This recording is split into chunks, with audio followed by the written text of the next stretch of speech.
morning, Port Jervis, and welcome to the Port Connects Alumni Podcast. My name is Andrew Murata, host of the podcast, and good morning to you, and happy Port Pride Friday, and a good morning to Brian Moore from New Jersey here joining us today on the podcast. Good morning, Brian. Good morning, Andrew. Yeah, welcome, and thanks for taking some time out, Brian, to join us. Class of 1991. Yes, it's been a while. It's been a while. Brian, before we get in the podcast, just a couple quick shout outs. It is School Board's Appreciation Week in New York. There's our school board, our president, Jason Kamar, also a Port grad, only a couple years behind you. But we did want to recognize them and thank them for their service. It's a non-paying job, but a lot of work and certainly a lot of decisions coming their way. And Brian, it's also Principal Month. Here's our principals. They were not principal when you were principal, Brian, a student. But I wanted to give a shout out to our principals, Brett Cancredi, Emily Mesnick, Eileen Cook, and Anthony Lazaro, our principals here at our schools, and a warm thank you and wishing them well here on Principals Month. But this is about you, Brian. This is about our alumni here. So good morning to you. Where are you coming to us from? Where's home, Brian? West Amwell, New Jersey. It's down in Hunterdon County, 3 counties down from Port. Okay. And when you came to Port, did you live in Port, or were you one of our Montague friends? No, I actually lived in Port Jervis, over actually by the high school, Mohawk Street. I grew up on. Oh, right there. You were a walker then? Yes, walked all the time. All those fun days in January and February walking to school. Yeah. Well, Brian was recommended to us by his nephew, Austin Carroll, current Port Jervis teacher here with us. And Brian's got some cool stuff going on. We'll certainly get into the plants, Brian, and the growth. But tell us about your career and the work you've been doing since your time in high school. Currently, right after high school, I ended up doing military style work. I took a job. First off, right after high school, I ended up going to Orange County Community College. I got an associate's in computer science and then one in electrical engineering technology. Nights I used to go to take the classes at BOCES for electrician classes, just in case I didn't finish school, so I'd have a backup. But it does come in handy because sometimes I do electrical work for friends. Yeah. And after that, I went up to SUNY Institute of Technology at Utica, Rome. Now it's called New York State PolyTech, and then I got a dual major, computer science and applied mathematics. Then I ended up going down to Fort Monmouth, near the Jersey Shore. I got a job working for the Army, and not long after that, I switched jobs and ended up working for the British Air Force. I worked up in Florham Park, Smith Industries Aerospace. And then I bounced around a lot. Then after that, I ended up back down working for the Navy, Computer Science Corporation. Now it's called ARC Federal. That was right near Moorestown, near Cherry Hill. Okay. And I bounced back and forth. And then they worked together with Lockheed Martin on a lot of these battleship destroyer projects. So I've been there about four times at Lockheed, and I'm back again at Lockheed. I've also worked at SRI International Sarnoff over in Princeton, did biometrics, where they get your eyes and access. So you could wave your hand through a thing and they get your fingerprints. You don't have to touch anything, or you just walk through a doorway and it knows who you are just by your irises. So I've worked on that. UAVs. Unmanned drones, cameras, things that were used in Iraq, Afghanistan. So I've done quite a bit. Now I'm back working. I'm doing radar simulations. I'm one of the lead system engineers doing radar systems for a project in Guam. Yeah. Wow. Very cool, Brian. So these jobs brought you to New Jersey. That's how you moved. Yeah. Well, exactly. There were, when I first time I applied, I just went through the Star Ledger at the time, and there was a job for it, and ended up, saying, "Hey, this is kind of something that looks interesting." So I ended up doing it. Originally, I got into it because I wanted to do video games. So back, Atari 2600 and all that stuff. So that was my original. But what you want as a kid is not necessarily what you end up doing as an adult. So. Well, pretty cool stuff, and certainly high tech there. How about school, Brian? Were you into technology as a school? Did they have computer science back then when you were in high school? Class of 91? Yeah.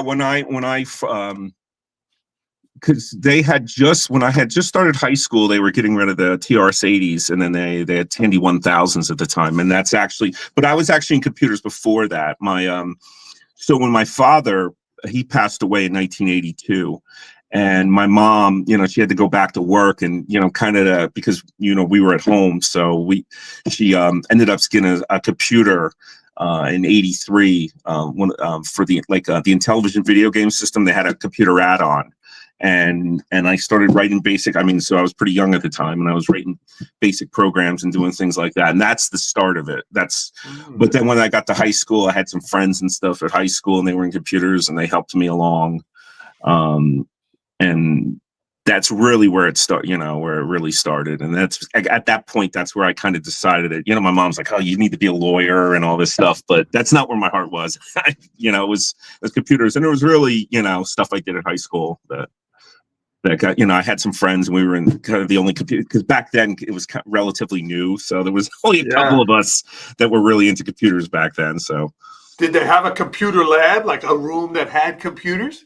Oh, yes, they did. Okay. And a computer teacher and everything. So yeah, who are some of the teachers that you remember that had an impact on you? Oh, geez, like in high school or dating all the way back? K through 12. I liked most of them. I always liked Mr. Wingaston. He was nice, the art teacher, because I took a lot of art stuff too. Oh, yeah. When I was there, he was really nice. And high school, I remember I liked Mr. Birmingham, and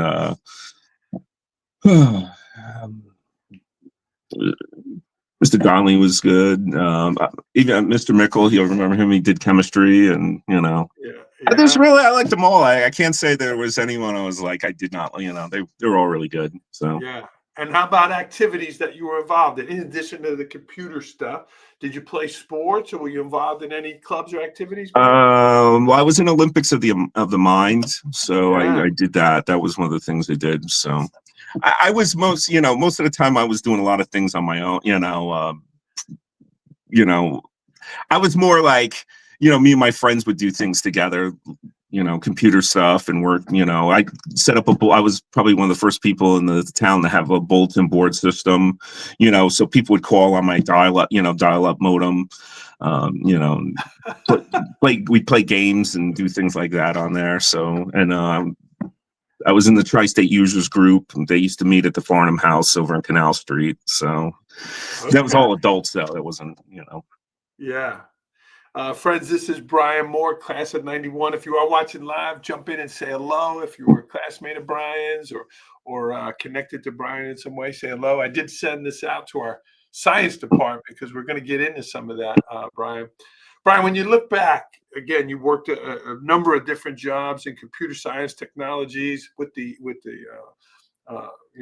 Army and the Navy. What are some skills? What are some things that you took with you from your time in port schools that helped you on your journey? I think you have to like what you're doing. You have to have it's, and that's the thing. Like a lot of kids, you have to get through whatever it is they need at college.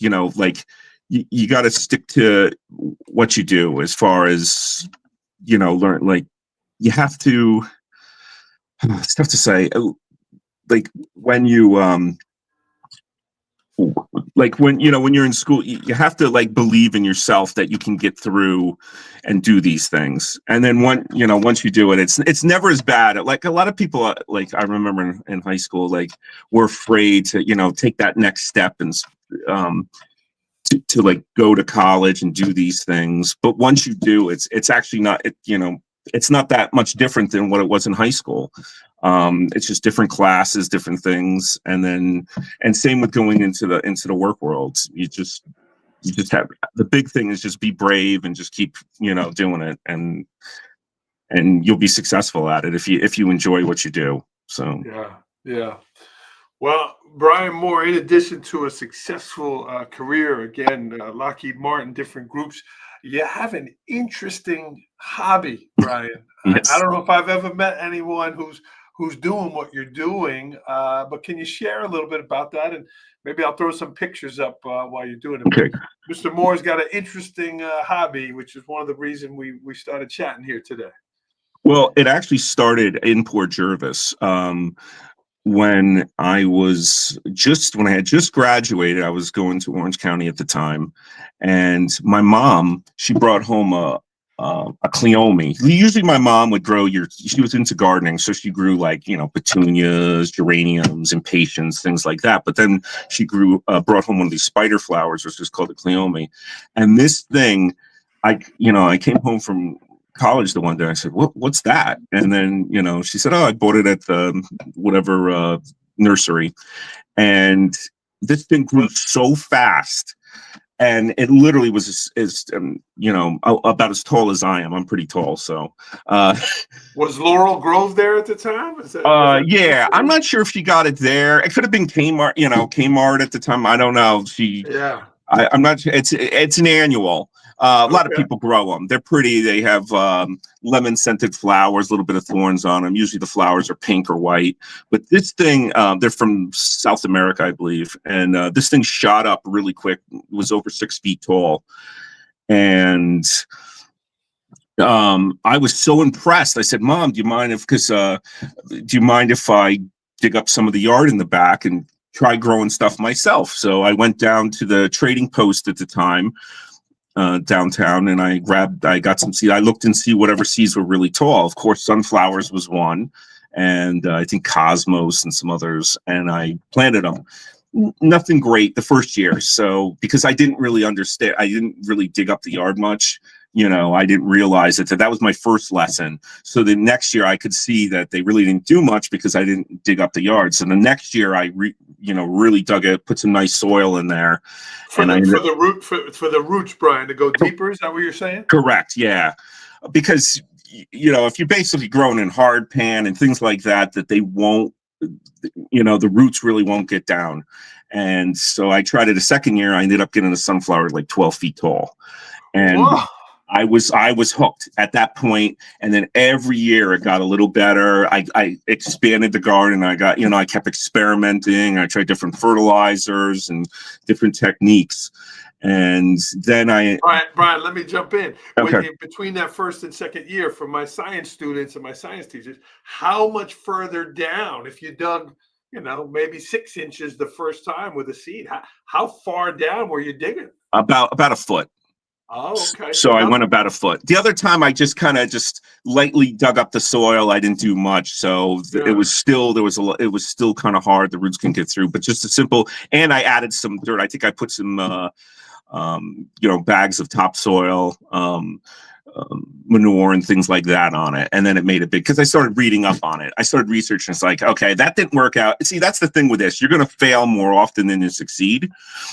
But it's those failures that actually get you better. So, I had many, many years of failing before I got to this point. So now generally, like, sunflowers now average for 16 foot. It keeps upping all the time. There's one there in your home there. Yes. Tell us about this one here. Is that without any bracing or anything? Correct. That is absolutely no bracing whatsoever. I've actually kind of mastered this technique. Very few people in the world do this. Almost everybody stakes their plants. I do a little bit, but every now and then, like say for storms, I've come up with techniques to do it. But this was grown absolutely unstaked. I don't think anything had ever touched this plant. Wow. And this one was close to 15 foot. And this was one that I bred myself. So I've been working on seeds. A guy out in California, a sunflower breeder. In fact, most of the sunflowers that you see if you go to Home Depot, he's the one who bred most of those. This guy's pretty well famous in the sunflower world, and he had set we trade with for the last 20 some years. We trade seeds back and forth. If I get something really big, I send it to him, and then he creates hybrids by inbreeding two different lines and then crossing them to create really nice sunflowers that you see at the stores. A lot of ornamental ones, like the fancy red ones, and he's made them just about all of them. So, and Brian, with this one here, you could see that some of the flowers themselves are actually bigger than the other ones, specifically the big one. Does that matter when you're selecting the seeds, that big head at the top versus some of the smaller ones? Yeah, I actually don't like the ones with the big heads. I've really got into I'm one of the first people to really get into wild sunflowers for growing these things very tall, because just from years of experience, the bigger the head, generally they end up tipping over and falling over, and I find I get better growth in a freestanding form when they have multiple heads. I actually don't like big heads. Okay. Most people they always think of a sunflower as a single head, but what we know is our cultivated sunflower, actually the wild ones that, with the Indians at the time, the Native Americans, they had multi-head ones. They were the first ones to really breed single-headed varieties. And then the Russians perfected it, with like the mammoth Russians. Oh, this is a picture. What you're seeing now is I had a couple years ago, I had crossed a wild sunflower, one of these super giant cultivated types. And I had sent the seeds off to a guy in Germany, Burkhard Grendel, and he had 28 foot too. And he was a relatively new, super giant grower. So these other growers, this is Alex Babbich's sunflower. It just was accepted by Guinness World Records. It's now 35 feet 9 inches tall.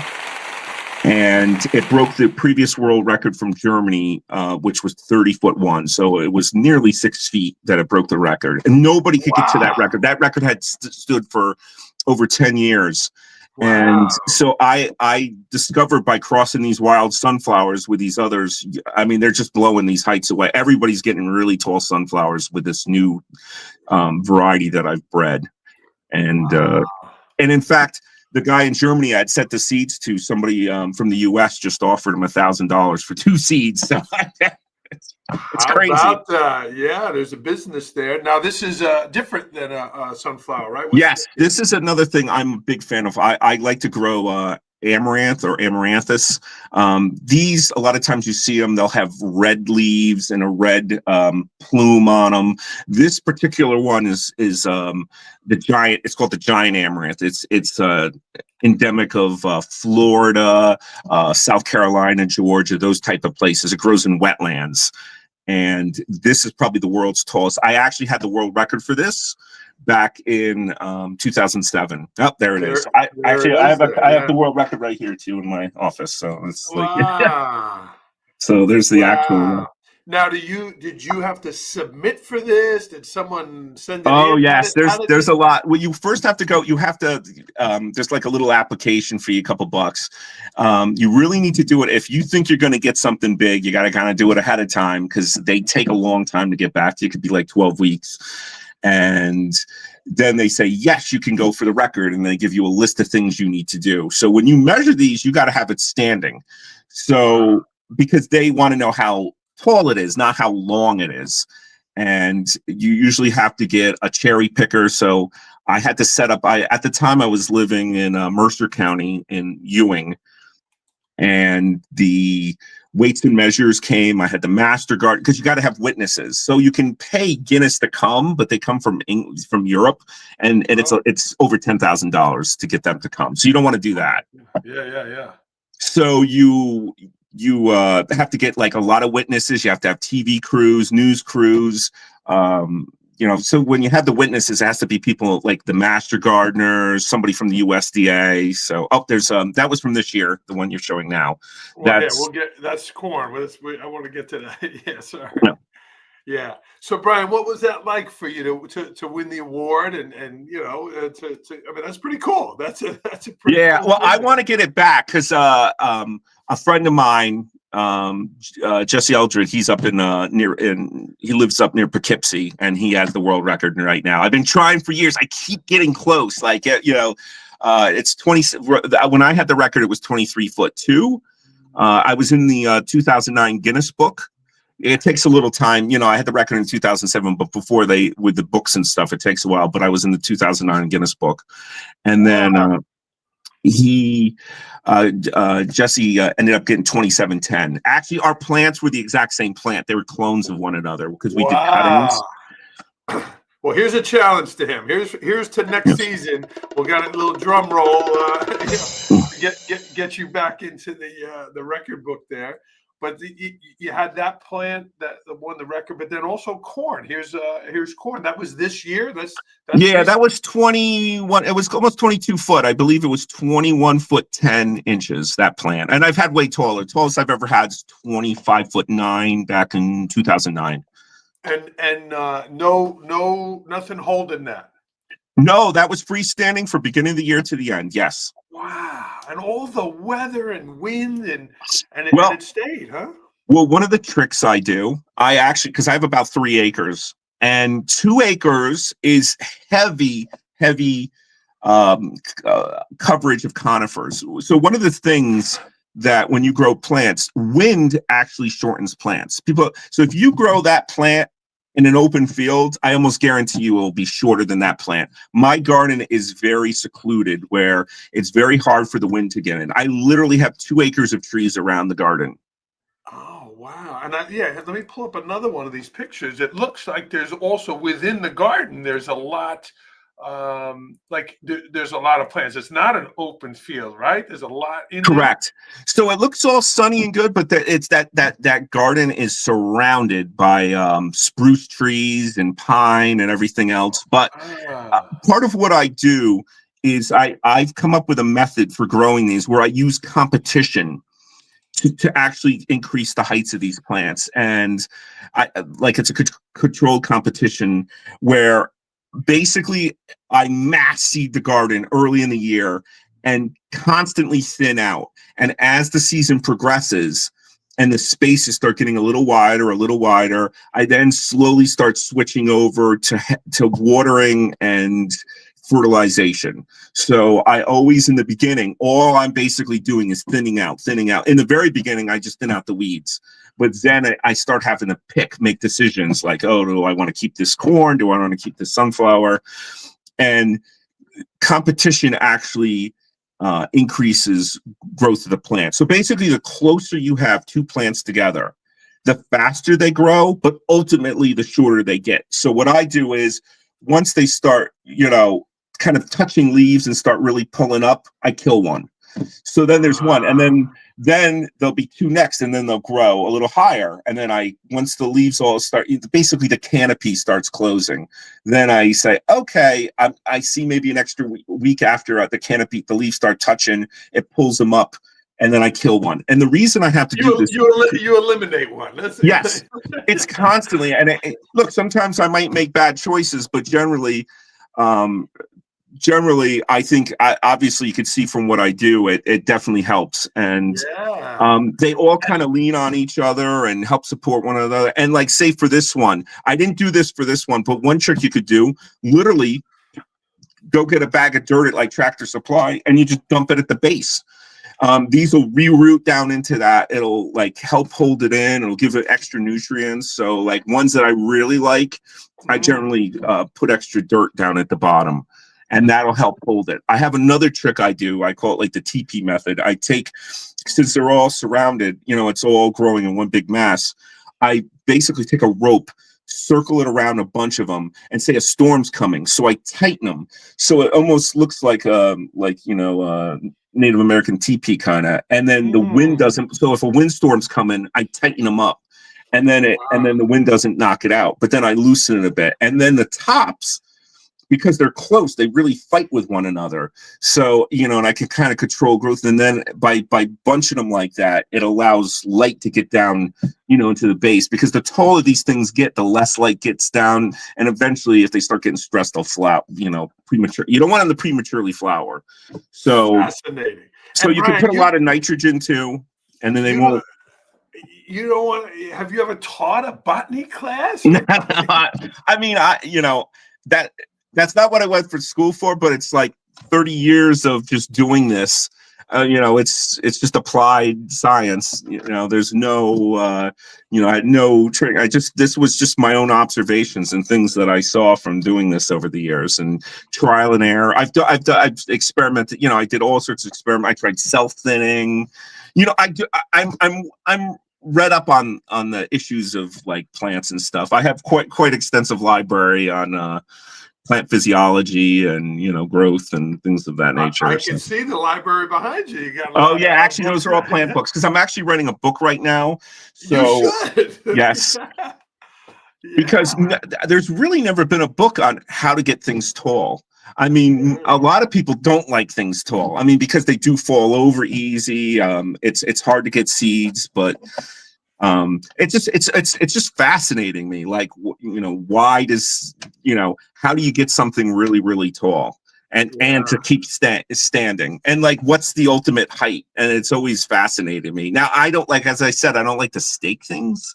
So I don't get, some of these incredible heights, like the corn height right now believe it's 45 feet, I believe, for the tallest corn plant.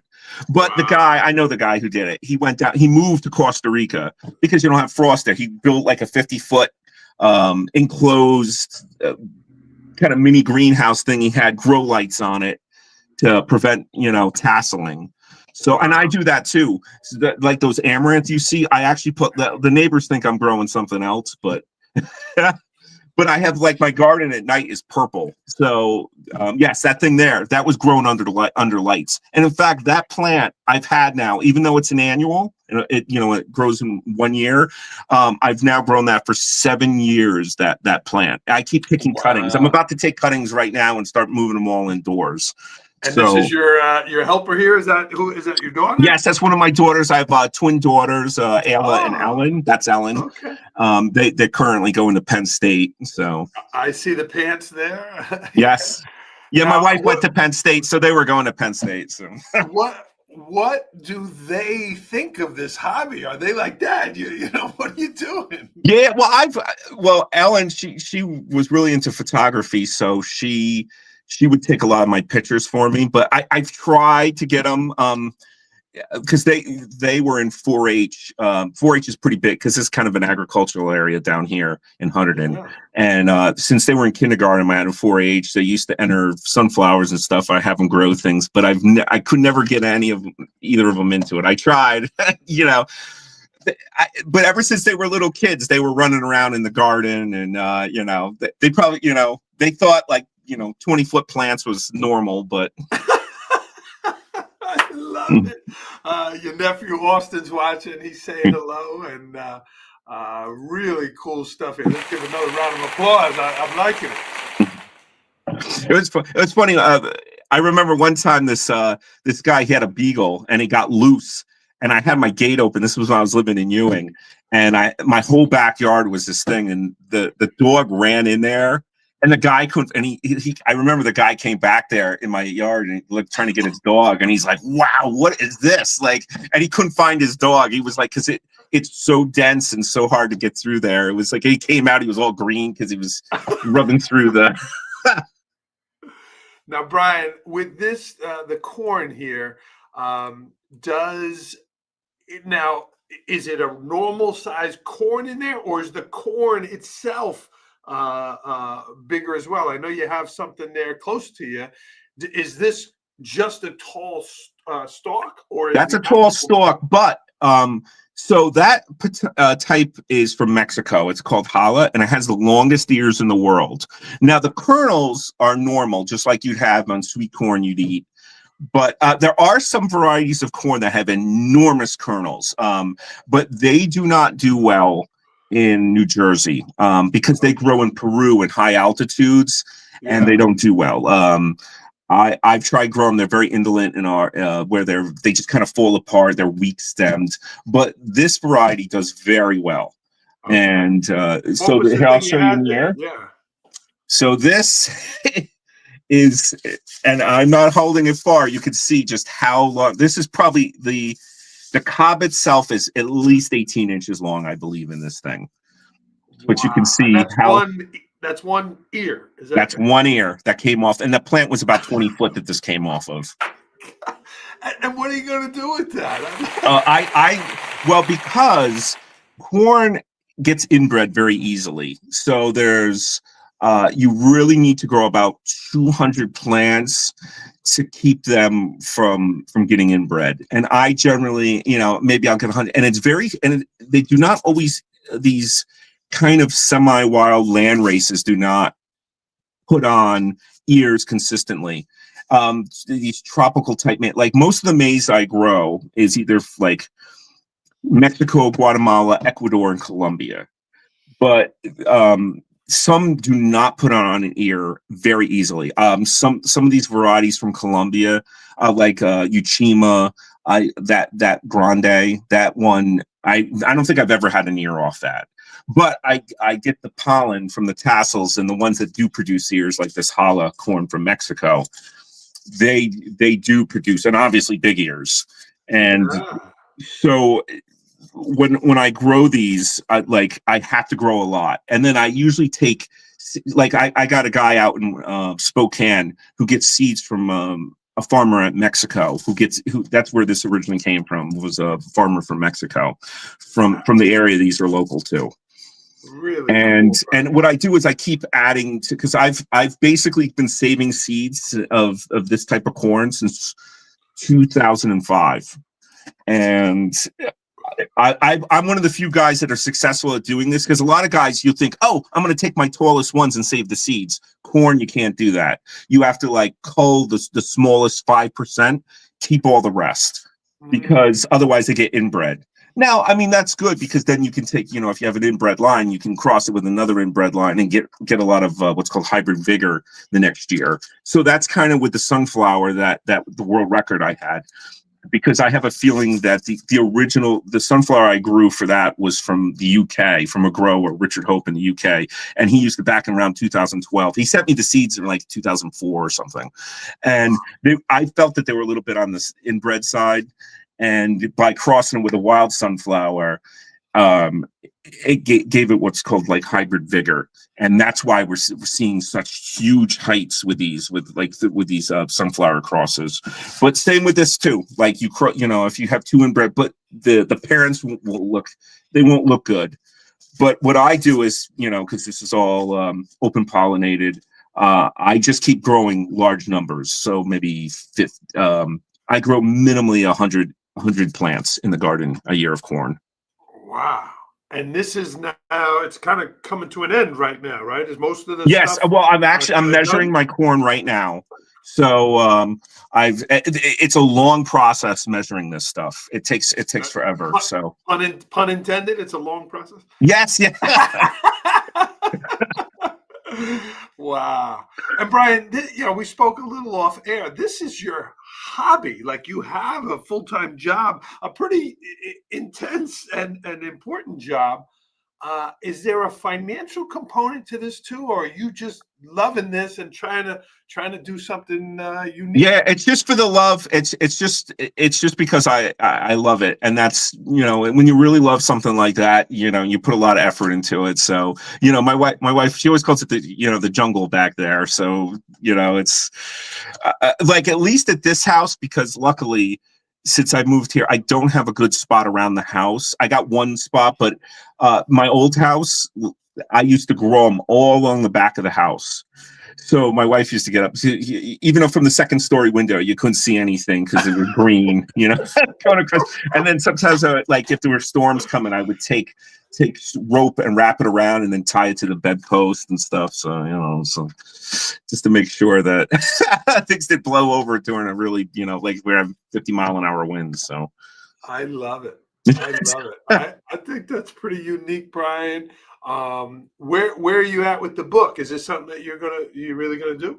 Oh yes, absolutely. I'm currently probably about 200 pages in, but it's like, just trying to get all my thoughts ordered and what to talk about. And I have, nearly 30 years worth of pictures to put in it. And I have a third cousin who wrote a book, lived over in Warwick, and he's going to help me out with, cause he published some books.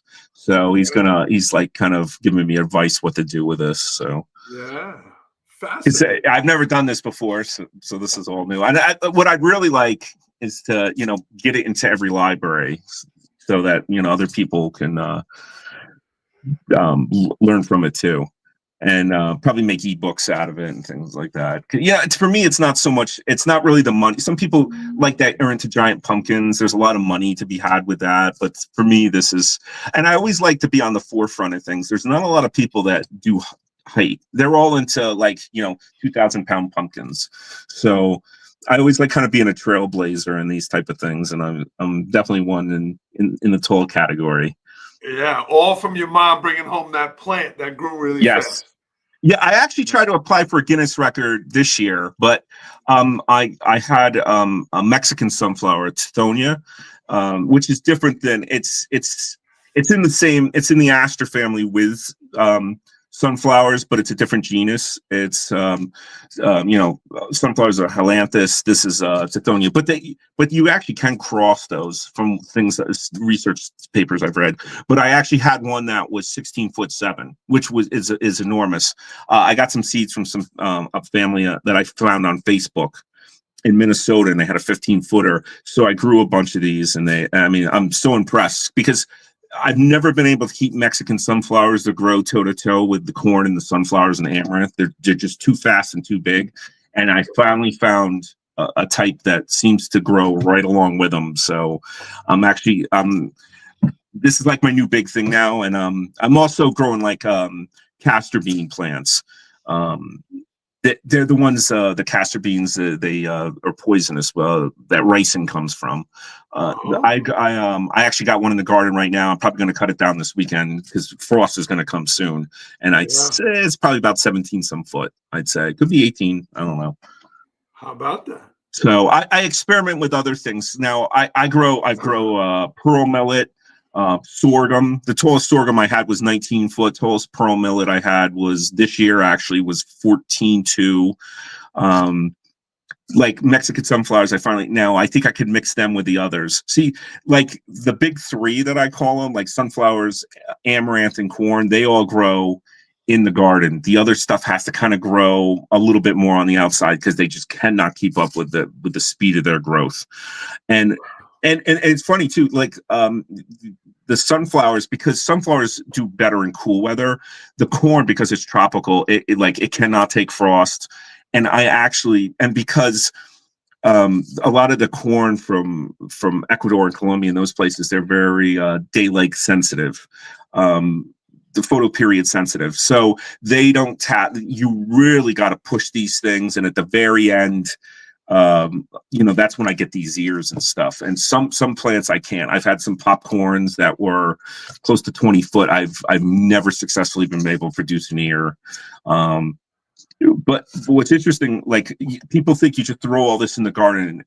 My gardening year actually starts now for the next year. So I take cuttings of plants because the amaranth grow slow in the beginning. The seeds are absolutely tiny and they're a little bit slow because they're from Florida. So I can't just toss the seeds in the garden. They could never keep up with the sunflowers. And same with the corn. I actually start hundreds and hundreds of plants in pots. And in the spring, say it's like very early spring, like March, even sometimes in February, every day before I go to work, I put all the pots in the driveway. If it's going to be a sunny day and it's going to be warm enough, back in the garage under grow lights after that. And I do this every year. Hundreds of plants. Hundreds of plants, yes. And then I transplant them into the garden, into the spring. That way they're pretty much equal with the sunflowers, because otherwise the sunflowers just destroy them all, because they grow much quicker in cooler weather.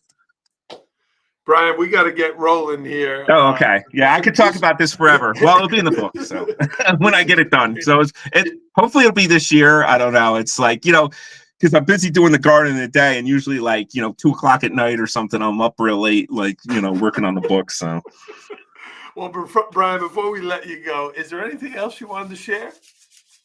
I have to say, as far as Port Jervis and stuff goes, I mean, that's where this all started, growing them up there. And I actually, too, I still go to Port all the time. I was just up there a few weeks ago. All my family lives there. I mean, I'm generationally a Port guy. I mean, my family on my father's side first moved to Port in 1840 or so. They had a livery down near Laurel Grove. He was a blacksmith, and his son was a blacksmith. My grandfather was a mailman in Port Jervis, and my mom's side all still lives there. So and what was your mom's maiden name? Goebel. So she's a Goebel and a Hell, and my father's side is Moore and Quick.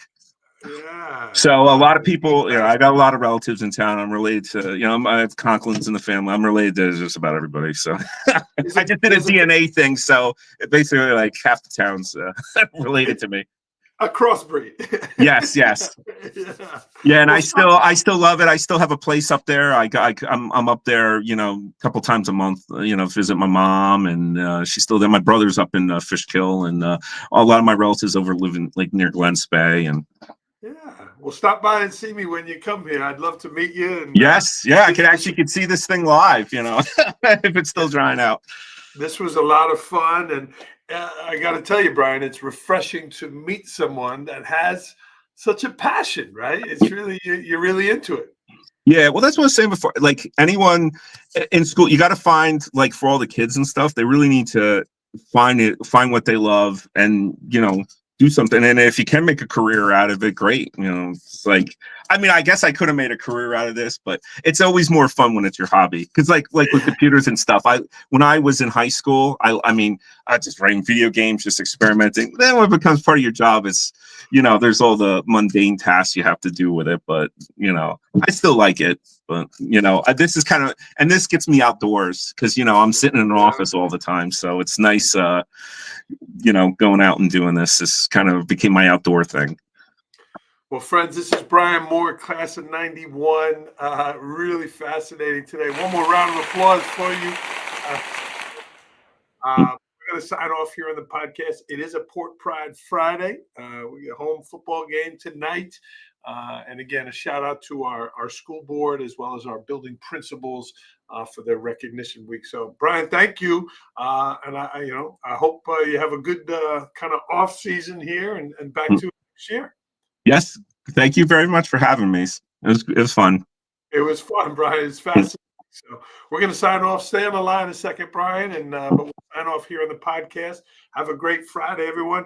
Brian, we say here in Port, in the schools, we say go Port. So can you give me a go Port? Go Port. Bam.